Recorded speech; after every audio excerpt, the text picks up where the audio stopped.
So I posted a theory video about the Clancy album a while back and never really got around making the second part of the video. But here is an excerpt from it. I believe that the next album cover might show us the two Clancys. On one hand, Tyler, who now uses the name, but also the real Clancy, i.e. Josh. But not torchbearer Josh, but the Josh that Clancy projects into Tyler's brain, that we can see in the Outside and Navigating. But I mean, this could still be nothing, alright? But this time Torchbearer is wearing an outfit that is less reminiscent of the Trench era outfits, but more so inspired by Tyler's outfits in Clancy. This differentiates the two Joshes even more. We didn't really get much from Clancy in the Clancy era. For example, we didn't really get many letters, unlike we did in Trench, for example.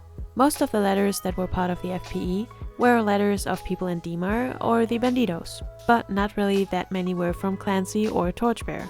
So it would make sense that in the Clancy album cover, both Clancy and Josh seem to be a little bit blurry and in the background, while now on this album cover they take center stage and they're also interacting with one another. But why is Tyler not able to see Josh anymore? It's both shown on this album cover as well as in the concerts, while at the same time we still see him crystal clear, and it even is emphasized on this album cover compared to the Clancy album cover where Josh was really blurry. Well, on one hand, it's because in this moment Tyler is probably being seized by Blurryface, while the real Clancy loses control over him. At least this is what we see in the Paladin Straight MV. Meaning that while Clancy cannot control Tyler anymore, he can also not project himself into Tyler's world as the Torchbearer, like we saw in the Navigate MV. But on the other hand, Clancy from the beginning was somebody who acted from the shadows. We never really got to see him much and his letters were all secretive, so now we see him clear, because he will be a big part of this album and the story. He probably is trying to reach out to Tyler but isn't really able to reach him, so this will lead to Clancy having to confront him head on, meaning that this story probably continues with Blurryface and Tyler's confrontation being interrupted by Clancy showing up. And this is where my two Clancy theory comes into play. They represent different perspectives. Tyler, who is brave and also connected to Dema, wants to reform it instead of leaving it with the Banditos. He aims to take over and rebrand Dema in a way. But in the Digital Remains album and their tour visuals, we see the Torchbearer, aka Josh, and Tyler walking towards Dema as it burns, just like in the Outside. I think this is symbolic. It's the real Clancy projecting his ideas and plans for Dema onto Tyler.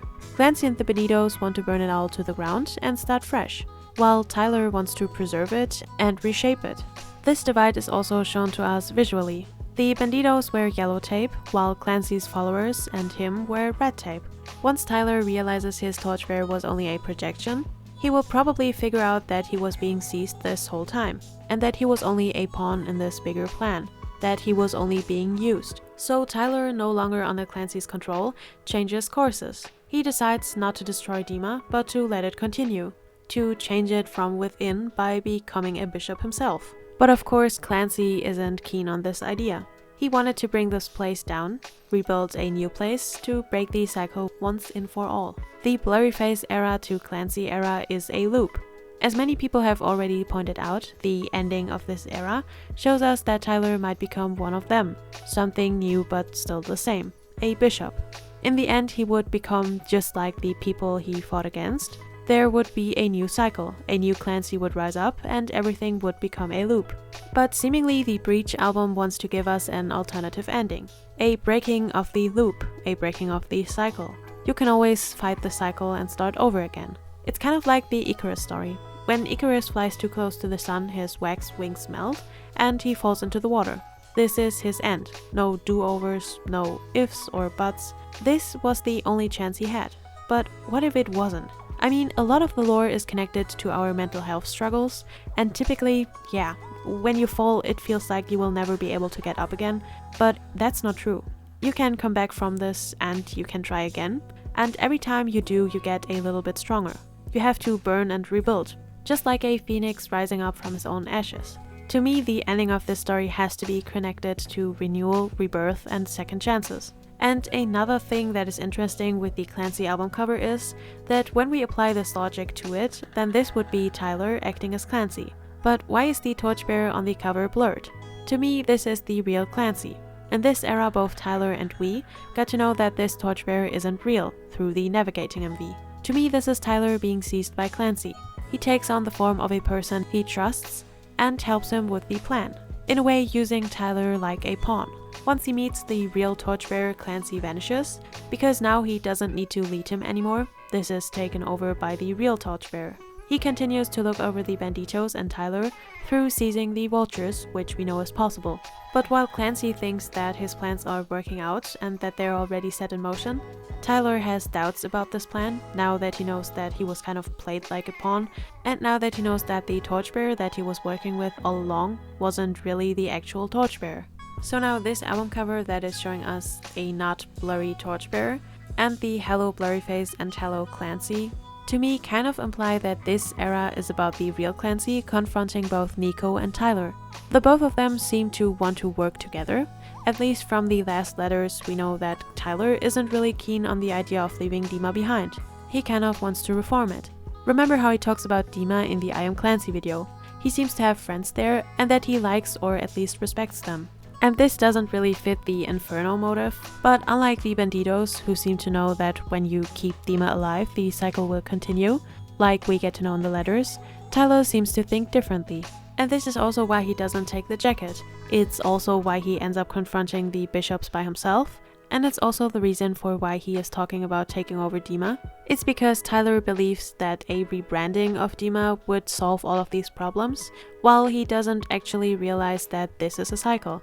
And now enter Clancy, the person setting all of this up from the shadows, the lost child returning to stop this cycle from repeating. From the beginning there was a heavy emphasis on burning, like seeing Dema burn, you know? But this wasn't really Tyler's vision for Dema, hence why we do not see it burn in Paladin's Tray. Clancy was the one that wanted to see Dema burn to the ground from the beginning, cleanse the place with fire. So now we get the counterpart of Nico and Tyler with Clancy and Keons. Keons seemed to have been like a father figure to Clancy, probably teaching him a lot about the origins of Dema and all of these things that we just figured out through the letters. Clancy probably already know all of this. And on the other hand, we have Nico that only taught Tyler how to get cold and strong, and probably manipulative. But let's start from the beginning. Within the intricate storytelling of 21 Pilots, Tyler and Clancy emerge as two distinctive but deeply connected characters. Tyler, the band's frontman, is both a real person and a narrative figure who embodies personal struggles, growth, and resilience across multiple albums. Clancy, on the other hand, is a purely fictional character whose story is primarily told through the concept album Trench and its accompanying visuals and the letters. The differentiation between Tyler and Clancy is suitable, but crucial. It is reflected visually, lyrically, and thematically throughout their work. Some examples of the visual and symbolical differences are that Tyler appears predominantly in Blurryface, Scaled and Icy, and the Clancy EP. He is often depicted with distinct physical features. His color is red, both in Blurryface as well as in Clancy. He is the one that takes the symbol of smearing and shifts the meaning behind it. To Tyler, it is a way to mock the bishops and show them that he isn't scared of them anymore. But this also shifts from the attire in black, anxious colors from Blurryface to the brighter, more artificial look in the Scaled and Icy era. This album is centered around Tyler being controlled by the bishops, but he still gets some of his messages across, hiding the secret message that Clancy is dead in the name of the album. But in a way, his appearance in this album is a way for the bishops to mock him. He wears these pastel colors. The livestream experience shows him in these overly bright and colorful sets that don't really seem to fit the Tyler character or his visuals. Only when he plays older songs do the colors change, and for Shy Away he wears this dark jacket that then is reminiscent of the jumpsuit and the outside jackets.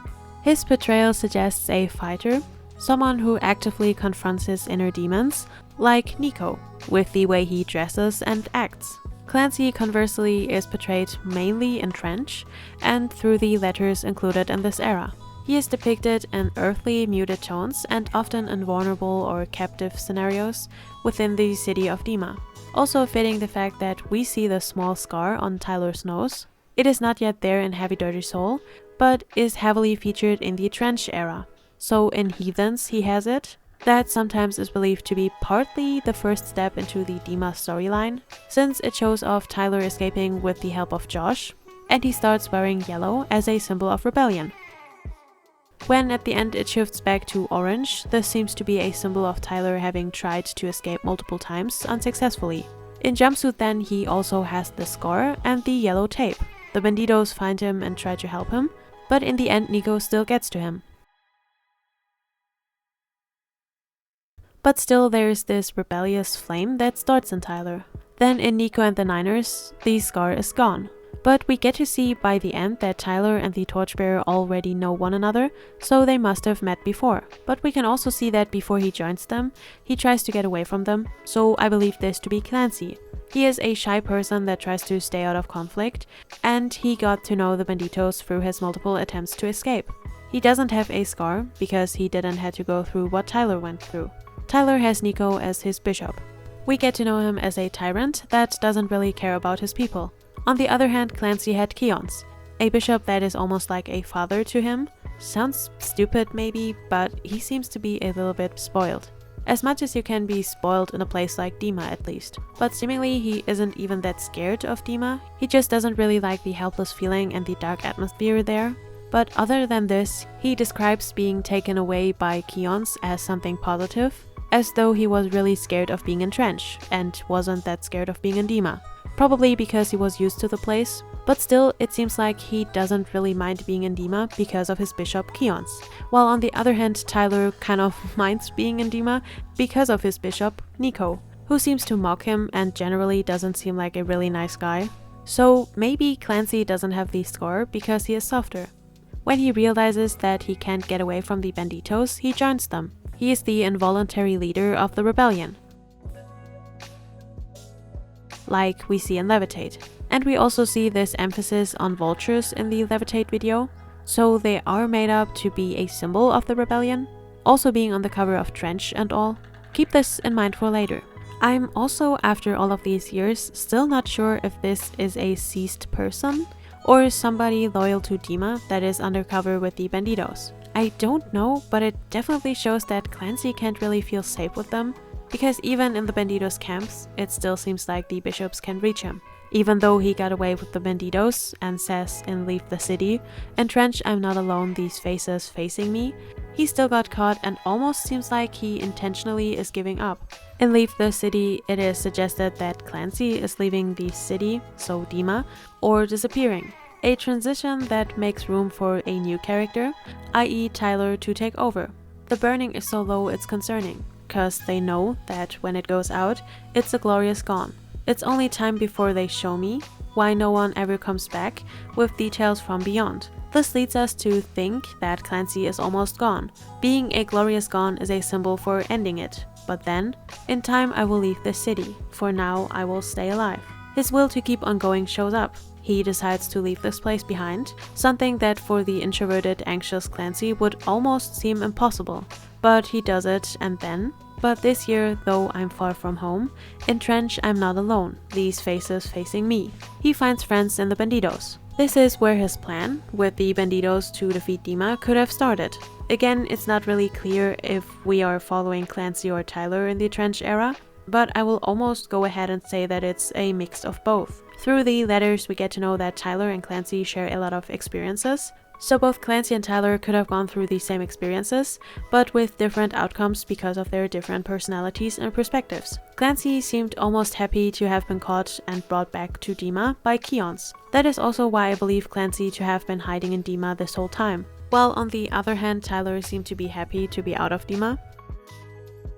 And he even found the strength to flee from Nico once he was smeared, which probably is really difficult to do because smearing is kind of like a symbol for giving up on hope.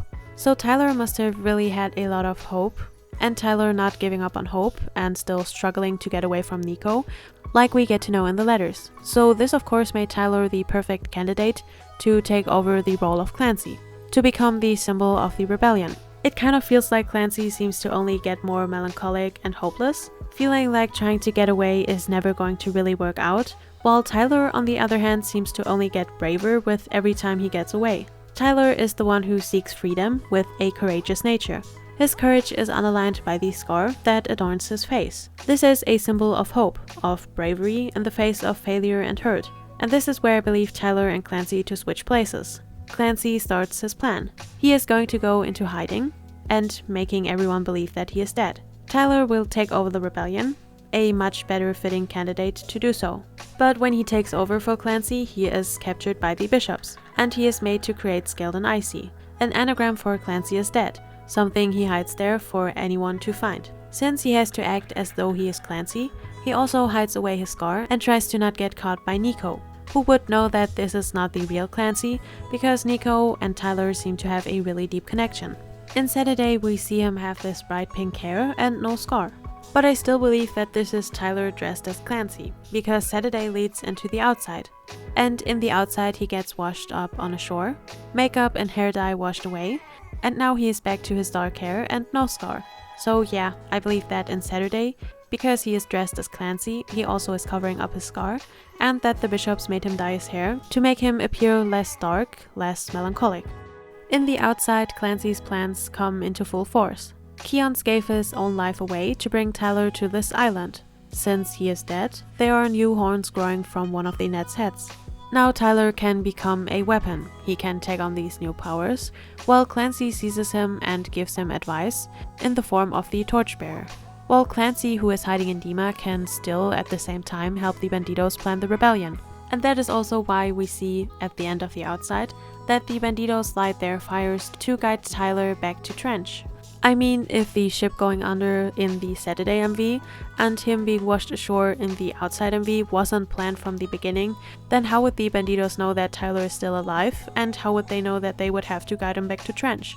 Well, this would only be possible if this was part of Clancy's plan from the beginning. Then he could make the banditos show up with the fire in hand to show Tyler that on one hand he is not alone, and on the other hand they would have to guide him back to Trench. Tyler, once returning back to Trench, starts to use his powers as well. He uses Dema's citizens and seizes their bodies. He starts the rebellion in Dema itself by showing its citizens the truth. Since he himself is a citizen with friends in Dema, he would know how to talk to them. And so he teaches the people in Dema about all of the things that Dema is doing to them, and thus creates his own little group of disciples, without even getting caught, since he isn't really there. And once he's done with it, he stops seizing the body, and there's no traces of him anymore. And this is also why the rebels start to wear the red tape. Tyler's color is red, and these citizens are not part of the banditos, but are part of Tyler's rebellion. They worship him as a symbol, not unlike they did with the bishops. This also again explains the no scar and no scar symbolism. The nose scar on Tyler's nose means that this is Tyler playing the role of Clancy. So in navigating we see the scar again, and this is also the point at which Tyler realizes that he wasn't with the torchbearer all this time, but that Clancy manifested himself in his vision as the torchbearer. And of course that would make him feel a little bit manipulated perhaps. And so what happens once he is with the banditos again? Instead of wearing the yellow tape, he now has his own symbol, the mask and his red tape. And then what do we see in the Paladin's Tray MV as well? The vultures. Now a symbol of the bishops, they use them to look over the rebellion. But what if I told you that there is somebody else that uses the vultures to look over the banditos? It seems like Clancy has been planning all of this from the beginning, and the only way that he could communicate with the banditos would be by seizing dead bodies, or by looking over them through vultures. I mean, how would the banditos be able to find new ways to get into and out of Dema without getting caught? Well, because somebody is watching over them. Somebody that could find these ways without being caught themselves. Just like Tyler seizes the citizens in order not to get caught, Clancy could be using the vultures to find ways in and out of Dema to help the banditos not get caught. And I mean, Trench is kind of like the first time that Clancy becomes a big player in the story. And what is on the album cover? Well, it's a vulture with yellow eyes, meaning that it is being seized. And so you could connect Clancy with seizing vultures just because of that. And then in Paladin's Tray, even though this is also Tyler's fight, he lets the banditos fight on the ground while he finds Nico, even though he is past the point of no return. This could be seen in two different ways. Stepping over the point of no return could mean that he is planning to fight them, even if he loses himself or his own life over it. Typical hero move. but it could also mean that he is not going back to the banditos, nor is he going back to Trench. This is the point of no return, because he will not return to them or the rebels, but he will find the bishops and then become one of them. When at the end of the Paladins JMV, Nico and Tyler meet, it almost feels like Tyler is giving up. He is closing his eyes and feels very scared. But then when Nico mocks him by calling him Clancy, it almost feels like he finds new strength in that. He remembers how much he hates Nico, and thus the fear turns into anger. And so the two of them would have to fight this out. And this to me is also kind of underlined and foreshadowed by Morph. In Morph, Tyler describes how he has to adapt and change to survive. This shows the struggle between his inner sides, on one hand his vulnerability, and this vulnerability leads to the self-protection and adaptation of his character. But I also feel like this might have been foreshadowing the Tyler and Clancy storyline, almost from the beginning. He'll always try to stop me, that Nicholas Bourbaki. He's got no friends close, but those who know him most know he goes by Nico. He told me I'm a copy. When I'd hear him mock me, that's almost stopped me. So he goes by Nico. This is something Tyler would know, since Nico is his bishop. And then when I'd hear him mock me, that's almost stopped me. Well, why would he say that he is a copy? And why would Tyler be triggered by that? Maybe because he is. Tyler is morphing into Clancy. And in SIA, Scaled and Icy, he takes over his place. And in this case, only Nico would know that this is not the real Clancy, since he knows Tyler deeply. So him mocking Tyler would make sense, and it would even explain the importance of the Hello Clancy. He even in this moment of confrontation mocks Tyler. This makes him almost stop. He closes his eyes and gives in. But in the last moment he finds the inner strength to fight him. Well, we're surrounded and we're hounded. There's no above or a secret door. What are we here for if not to run straight through all our tormentors? Something that sounds more like Tyler than like Clancy. He is the one that would fight, but Clancy isn't really that brave. Like we see in his letters, instead of fighting like Tyler, he just lets his bishop take over. But until that time I'll try to sing this. If I keep moving, they won't know. I'll morph to someone else. What they throw at me is too slow. I'll morph to someone else. I'm just a ghost. I'll morph to someone else. Defense mechanism mode. I'll morph to someone else. But interestingly enough, I don't think that this is just Tyler morphing. I think both characters morph to someone else. Since we know that Clancy faked his own death and then went underground in Dema, the I'll morph to someone else, I'm just a ghost part would make a lot of sense. And this would also explain the back and forth of the Clancy is dead and then the still alive that is part of the Clancy era. And on the other hand, of course, the defense mechanism mode, I'll morph to someone else, could both describe Tyler and Clancy, because morphing into these other personas is kind of what keeps them going. Clancy didn't feel like he could take over the rebellion, so he used Tyler as the symbol of the rebels. Tyler, on the other hand, probably felt like fighting for a cause gave him a lot of strength. Clancy's character embodies vulnerability, the feeling of being trapped by mental struggles, and a longing for freedom. Importantly, Clancy lacks the scar Tyler carries, visually separating the two, and making sure that we see Tyler as somebody with experiences, somebody that, although he already got a scar, still doesn't give up on hope. Tyler's lyrics in Blurryface and Scaled and Icy tend to explore his personal fears and attempts to overcome them, while Trench seems to be a more story-based album that is also underlined by its related content, i.e. the letters following Clancy's narrative journey through Dema's oppressive environment. Songs like Morph and Jumpsuit highlight the struggles of adapting and fighting back, representing on one hand Clancy's desperate search for freedom, but also his fear of new experiences, and on the other hand Tyler's active role in this. We get to see, hear and read the events of Jumpsuit through the music video, lyrics, and then the Clancy letter. All of these depict the same event, but paint a different picture of the different characters that are involved. Tyler ends the music video with a newfound strength. He wants to keep on trying. Meanwhile, the letter of Clancy communicates a more passive suffering and a desire to escape, although to him it almost feels like getting back to Dema is the escape. This duality suggests that Tyler and Clancy are two different sides of the same coin. One is the internalized voice of struggle, but also active resistance, while the other one is the vulnerable soul experiencing confinement and doubt. The coexistence of Tyler and Clancy within the 21 Pilots universe symbolizes the internal battle many face, between vulnerability and strength, fear and courage. neither side alone can triumph. Instead, true resilience emerges when both aspects are acknowledged and integrated. This is also reflected in the band's recurring themes of acceptance, transformation, and the complex dance between giving in and fighting on. The announcement of the new album Breach features the phrase "Hello Blurryface, hello Clancy," strongly implying that the real Clancy is stepping forward to confront both Tyler's personal fears, i.e. Blurryface, and his own narrative role in the universe, i.e. the Tyler that is in Dema. This suggests a convergence or reckoning of these personas, potentially bringing the story full circle. If you look at this story as commentary on mental health, the story could end with Tyler and Clancy realizing that only by working together and not giving up on themselves can they move forward stronger than ever.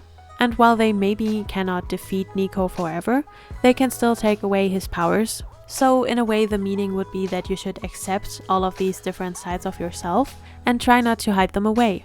Instead, confront these feelings and grow because of them. Only then will yourself win over your anxieties and insecurities. Breach may symbolize the resolution of this internal conflict, where vulnerability and strength no longer battle but coexist, signaling growth, healing, and perhaps freedom from the cycle that have defined the band's previous works. In summary, Tyler and Clancy represent two different but interconnected facets of the 21 Pilots story. On one hand, Tyler's stories that are grounded in personal experiences, and on the other hand, Clancy, who tells an allegorical narrative. Through lyrics, visuals, and storytelling, they explore the tensions between fragility and resilience, and the forthcoming album hints at the end of this journey, where the boundaries between these figures blur, and maybe integration is finally achieved. This is also why I think that we shouldn't be sad that this era is ending. Although the story might be concluded with the end of the Breach era, there are still so many more stories that could be told to us, a lot more experiences to be shared. Clancy and Dema were just one facet of the group's inner workings. They expressed their emotional journey within it, but as we saw in songs like Oldie Station, they could still express those parts of themselves without making them part of a larger story or narrative. If we in the end get a story that has a great conclusion that you can take away something from, then I feel like this is worth way more than a story that maybe be interconnected in the next 30 years. Since a story without an ending can't really have a meaning. Another thing I would like to talk about is my theory on how I believe the Inferno to be part of the story. The Inferno symbolizes destruction, but also rebirth, echoing the phoenix rising from its own ashes, a metaphor for transformation, which is central to 21 Pilots' narrative. Here's how the Inferno could symbolize the story's overall meaning. The Inferno as a symbol of transformation and renewal. The Inferno, the raging, consuming fire, can be seen as a metaphor for the intense inner struggles and turmoil experienced by both Tyler and Clancy. It represents the destructive force of their fears, doubts, and mental battles that threaten to engulf them. But fire is also a cleansing agent, a necessary trial by which old structures are burned away to make space for new growth. Within the story of Dema, the oppressive city where Clancy is trapped, the Inferno could symbolize the purging of the old, stagnant system of control, so the bishops and the mental barriers they represent, that keep Clancy captive. The city cannot truly be freed or rebuilt unless it is first cleansed by fire, which destroys the decay and corruption within. The idea of cleansing through fire ties directly to the imagery of the phoenix, a mythical bird that is reborn from its own ashes, stronger and renewed. In this analogy, Dema is the phoenix's body, broken and shattered by oppressive forces. The Inferno is the purifying fire, the necessary destruction of the old self, old fears, and old constraints. Clancy and Tyler as his counterpart are the agents undergoing this trial through pain and struggle. They allow the fire to burn away what no longer serves them, and from the ashes rises a new Dema, symbolizing healing, freedom, and transformation. A new beginning built on the lessons and scars of the past, not hiding or burning away the previous failures, but growing from them and looking back at them to see how far you've come. The repeated motif of burning, flames, and the Inferno in lyrics and visuals hint at this painful but vital process. The Inferno is not just destruction, it's the catalyst of growth, a passage from darkness to light. This supports the idea that the characters represent in a conflict, Tyler versus Clancy, strength versus vulnerability. To end this inner turmoil, it must be confronted and burned away in order to reach integration and healing. So in a way, letting go of your old fears and confinements and confronting the future with a cleansed light soul. So heavy dirty soul? Nah, light cleansed soul. In summary, the Inferno represents both the torment and the hope in 21 Pilots' narrative. Only through facing the fire and during the burning can the characters and the city of Dema rise anew, stronger and free, like a phoenix reborn from its ashes, and a symbol of renewal, rebirth, and second chances. Since failing is always a part of growth, this would not be a setback, but instead a part of a step forward. Again, underlined by the scar symbolism. The scar is a sign of experience. The scar indicates the injuries and struggles Tyler has experienced, its visible traces of internal or external conflict. Scars tell of injuries, of moments of weakness or pain. They show that you have fallen, but more importantly, that you have gotten back up again. A scar is not only a sign of defeat, but also silent proof that life continues afterwards. They heal over time, change, fade, and remind us that healing is possible. Every scar also contains a story of survival, growth, and the strength to move on. Such a small thing that could have so much meaning behind it. And then the last point I wanted to bring up in this is the Nicholas Bourbaki group. Something that a lot of people connected to the lore a long time ago, but it always seemed to be pointing into so many different directions that I could never quite figure out the meaning. But now that I feel like I have a pretty good grasp on what the story might represent, I think I have some interesting theories on it. The Nicholas Bourbaki's group concept was about many individuals working under a single shared name. This definitely parallels the idea of Tyler using the name Clancy as a persona or role, especially once the real Clancy is gone or stepped away. Both involve collective identity versus individual identity. Just as Bourbaki is not one person, but a collective pseudonym, Tyler's use of the name Clancy blurs the line between who is real and who is a narrative or symbolic figure. It's a shared identity, a mask, or a role that can be inhabited. For Bourbaki, the name continues through generations of mathematicians, contributing to a unified vision. For Tyler and Clancy, it could represent how the story and struggles continue through different facets of identity and personal transformation. This fight isn't something that just ends, nothing that can be won with just one battle. And it's something universal that a lot of us carry around, this inner struggle. But just like Clancy is a name, a symbol for keeping this fight alive, we could all be Clancys. We could all be fighters who overcome our fears and insecurities and become part of a collective of strugglers. Like the clique, if you think about it. Also, Bourbaki's anonymity allows focus on the work itself, not the individual behind it. Similar, Clancy as a figure may represent universal struggles rather than a single person, allowing Tyler and the listeners to project and explore broader themes. You can take the same story and interpret it in 100 different ways. Everybody can look for their own interpretation and find peace of mind in the fact that while we all struggle, we also all continue. We lose some battles, but we win others. It's just about continuing on for all of the battles that we win. So it's quite possible that this idea of a shared identity inspired or resonated with Tyler and Josh's storytelling, emphasizing that identity is fluid, collective, and layered, rather than fixed and singular. That fits perfectly with the themes of transformation and duality as well. Also, just food for thought, but I always thought about what the album covers are supposed to symbolize, and I think this might be interesting. So on Blurry Face, we see Blurry Face, so Nico. On SIA, we see Trash, the dragon, who is seized by Keons, so good and evil, contrasting not only in characters, but in visuals as well. Blurry is almost completely black and white, while Trash is shown in glowing colors. And then we have Trench and Clancy, yellow for the rebellion, yellow for the banditos, and as I have said before, the vultures are a symbol for the banditos. And overall, vultures, although associated with death and seen as creepy, actually just have a bad reputation, since in reality vultures are actually doing something incredibly important. They don't kill, they clean. By eating dead animals, vultures help prevent the spread of disease. Without them, carcasses would rot and attract dangerous bacteria, which could end up infecting other animals and even people. So while they might look a little bit grim, vultures are actually keeping the environment healthy.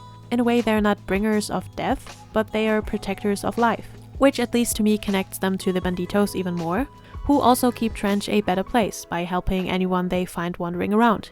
But something special about this vulture is his yellow eyes, so this means that he is being seized. But by who? Well, I think just like Blurryface and Scaled and Icy show us two sides, I think that Trench and Clancy do the same thing. This is Clancy seizing a vulture to look over the banditos and keep them safe, and this is Tyler acting as Clancy. And the blurry Josh in the background is a reference to Clancy seizing Tyler. We got to know in the album that Tyler imagined Torchbearer by his side, while he actually wasn't there at all. I.e. Clancy showing up in the form of Torchbearer to help Tyler find his way back to the banditos, but once he is with the banditos, Clancy just vanishes, and this is what is symbolized on the album cover. And now, on this cover, we have all of these active players. Josh is not shown blurry anymore, because in this album Clancy is probably going to show up for real. Then Tyler is not looking at Clancy, because he refuses to accept the plan to set Dema ablaze. And in the background, as many people have already pointed out, this looks like a face or a skull. I think this is a symbol for Nico. In Blurryface he is also only shown as a symbol, so it would make sense that this could also be a symbol for him. And he is looking over these other two people, over Clancy and over Tyler. Both people that had to struggle a lot because of Dema, and Nico symbolizes the struggle and the oppressive system of Dema. And I think that this album cover makes a lot of sense this way, because it is probably going to show us the final showdown of these three characters. And this is reflected in the album cover as well, just like the other album covers always reflected something that was within it. So Blurryface showing off Blurryface because he was important for the album. He was the reason for Tyler struggling so much. Then you have Trench, in which we get to know the banditos and, most importantly, Clancy. Then Scaled and Icy. There it was really important that Clancy and Keons helped out Tyler through the form of Trash the Dragon. And then in Clancy it is important that we on one hand see Tyler become this character of Clancy, but also that his visions of the Torchbearer were not real. All of these themes are reflected in the album covers, so I feel like it is really not that far-fetched to think that Breach is showing us this album cover, because it also connects to the themes of the album. Okay, bye!